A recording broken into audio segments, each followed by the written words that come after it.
Shearing day is one of the biggest milestones of the year on our farm.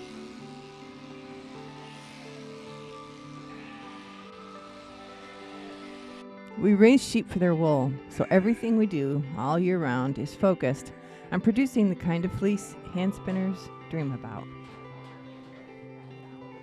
And on shearing day, all that work comes to a head. It's when we find out how well we did.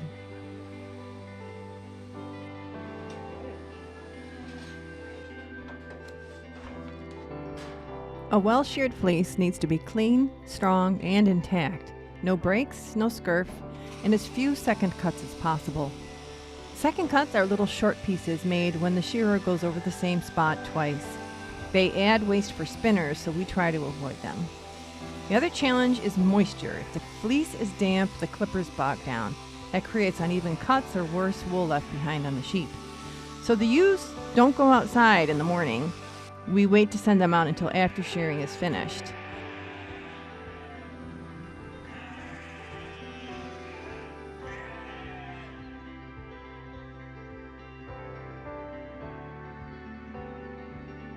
And also we bring the rams inside the barn the night before shearing day from their outdoor pens. We kept Sebastian and Duncan, our full-grown rams, in one stall and the yearling rams in another. The close quarters prevent them from having the space to rear up and inflict damage on each other. Since the ewes are close enough to the rams that they can detect their presence, we reinforced the doors with a large pressure-treated plank drilled into the wall as a barricade to prevent them from smashing down the door and getting out during the night.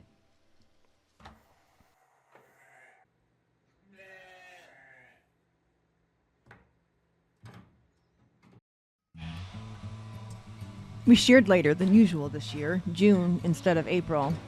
I wanted to see if the fleeces would come off cleaner after the rise, which is the natural break in their fleece growth. Some of our ewes don't rue easily, but they still have inconsistent rises that make April shearing a little tricky. This year, shearing in June, the fleeces came out lovely, really smooth, strong staples, and hardly any pills or second cuts. And of course, it helps to have a world-class shearer who knows how to shear for hand spinners.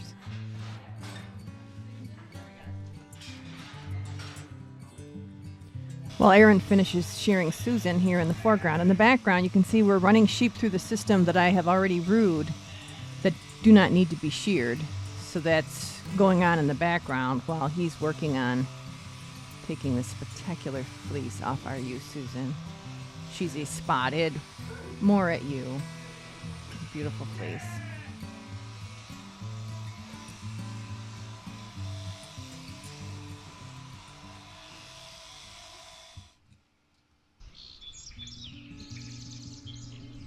Shearing day started early this year, so I was up at 6. Started out the day, of course, with a cup of coffee. And then I had to make up 2 bottles for the bottle lambs. Their first feeding is at 6, and I was feeding them every 4 hours. So 6, 10, 2, 6, and 10 at night.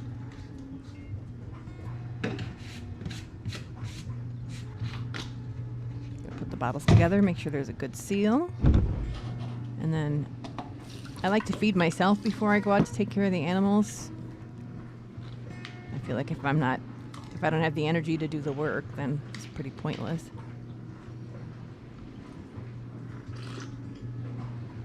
I love these hours before anybody else is up.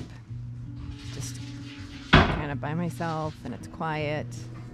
This is Gandalf. Are you going to be helping today? He's going to stay inside where it's nice. A little foggy. We had to put the rams in last night because there was a forecast for rain, and you can't shear wet sheep, so they had to be inside.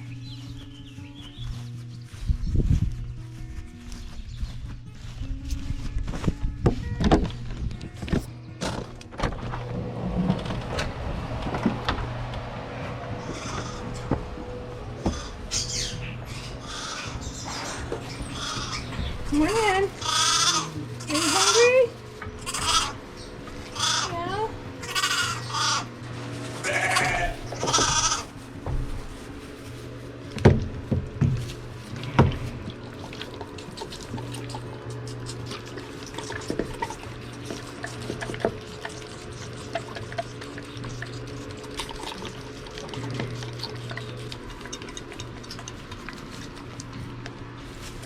Good job.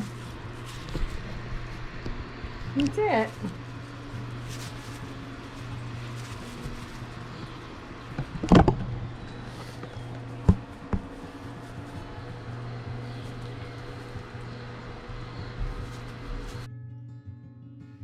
The shearer was right on schedule at 8 a.m. The sheep were all ready in the handling system, we're all ready to go. And then Rich and I were just kind of going over some last minute details on the spreadsheet that I printed out. And my sister was doing the footage for me today. Exactly, Connie. You get it? It's going to be kind of like a documentary. Yeah. And of course my friends, who always help us with shearing day, got here right before 8 o'clock. The west wing of the barn and the new addition are dedicated to shearing day's activities. His rig goes in the barn addition, which gives direct access to the handling system.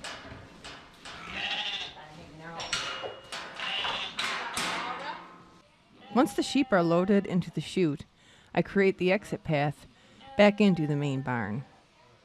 After each ewe is sheared, she goes straight into recovery with a CDT booster and her friends waiting.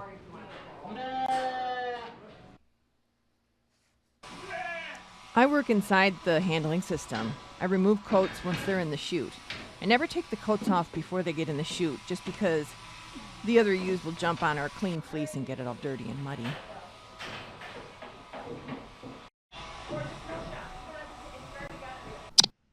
This is an example of what I mean. You can see all that mud on this one ewe's coat. That's just from when she's entered the handling system. Had I removed her coat earlier than in the chute, all that dirt would have ended up in her fleece. It's always a little nerve-wracking, the sound of the clippers buzzing, the worry about the sheep, the push to get through it all smoothly. But it's also thrilling. That sound means we're finally harvesting the wool we've worked for all year. It always takes a little bit to get a system. It'll be done by the time we figure it out.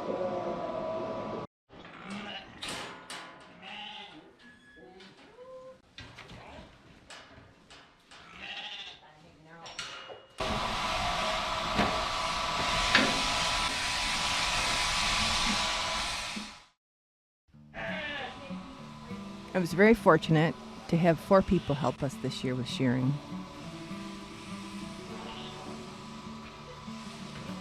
My sister Connie was on the camera, so this video is thanks to her, and she did manage to get some very interesting shots.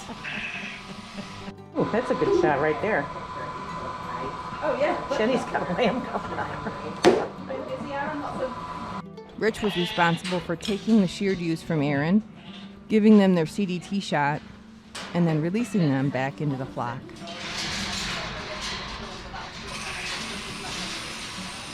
The video. So what brings you girls out here? We're sheep groupies. How did you get to know Jennifer? At a fibre festival many years ago, and then I just invited myself out, and now I'm a helper for big days. There we go. I purchased a little sample of fleece from her, and then started talking to her, and all of a sudden she invited me out to the farm. Sucked you in. And you know from the Spinning Guild. Yes. And your names, ladies? Hannah. And Chris. Very nice to meet you. Thank you for your help. Should we film you too? No. Hannah was in charge of making sure every fleece was matched with its ewe and clearly labeled in a plastic bag. We want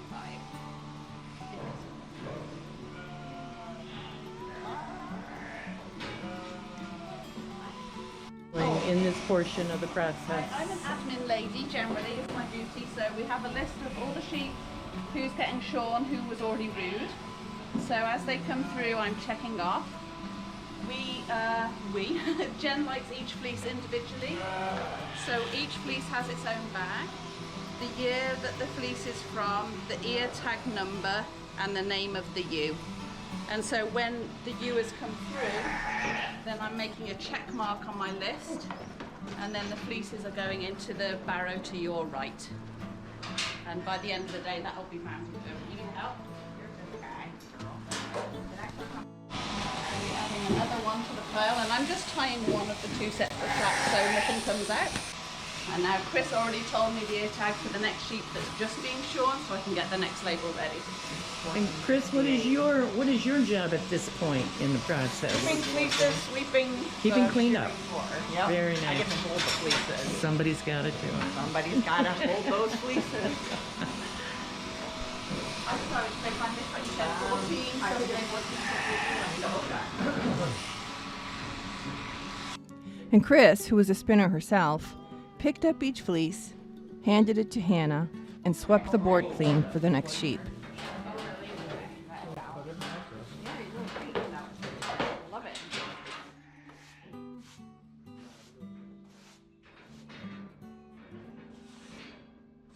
After a few sheep, we hit our rhythm, and I'm so grateful for their help.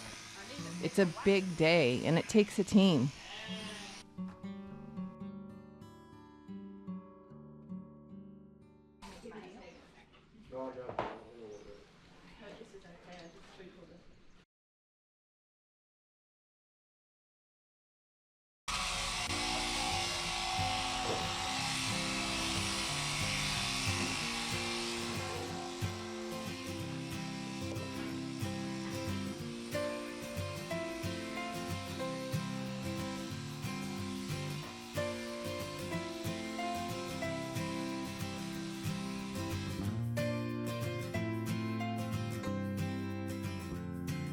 It's always interesting to watch a freshly sheared ewe rejoin the flock. The others act like she's a stranger, sniffing her, sometimes giving a little headbutt. She does look and smell completely different without her coat.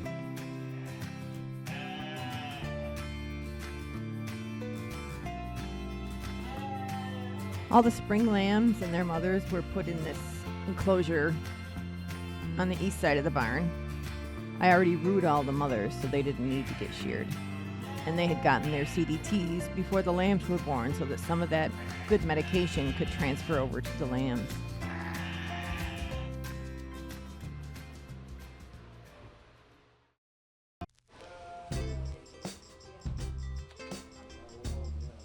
After the ewes are done, it's the rams' turn. Rams are not coated. It's too risky. Rams have horns and an attitude. And if a coat strap ever got caught, the others would take advantage. Nature is not always gentle. Their fleeces aren't sold to spinners. There's too much VM and a strong smell, but they don't go to waste. They go to the mill, where they get blended with skirtings and processed into clean, easy-to-spin prep. Here's a good testament to sheep not liking to be by themselves. After we removed Sebastian from the pen with Duncan, Duncan really didn't care for it.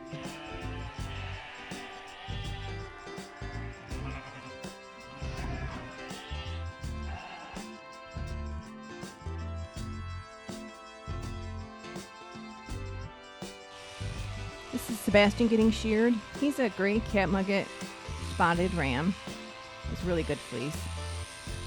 It's got skurs. It's not a full horn set. We're breeding for no horns. And once in a while, these skirred rams pop out.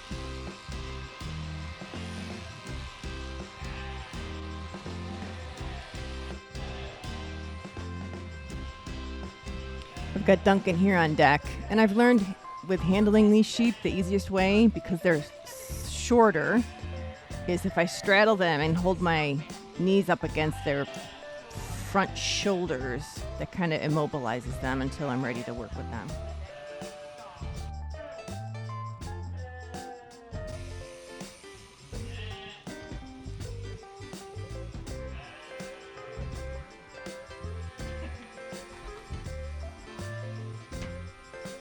When Duncan comes in here, those two are going to get reintroduced. They're going to look at each other as if they're new, because they're different now. They smell different, they look different. So the whole hierarchy thing is going to start all over.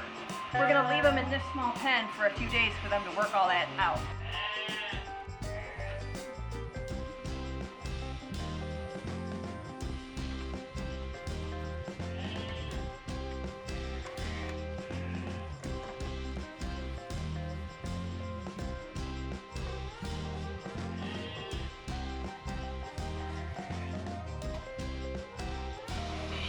They were in a large pen, they would get a lot of distance between each other and bash heads and break each other's necks and stuff. It's pretty violent.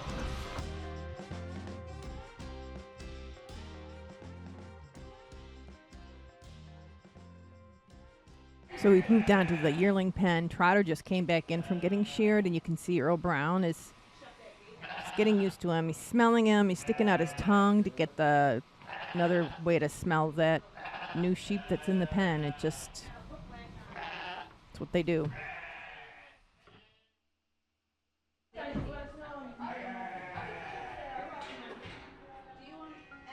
When the last sheep is done, the clippers go silent until next year. Our shearer disassembles his rig, and we review the head count and decide on the final cost.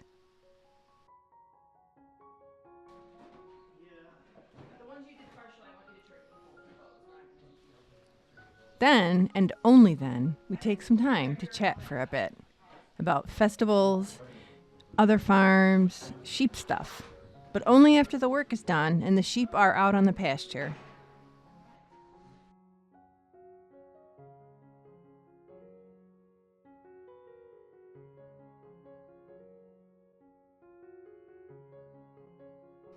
At the beginning of the day, I don't like to delay. I want the sheep in and out of the system as quickly as possible. And I think my shearer understands this and feels the same way.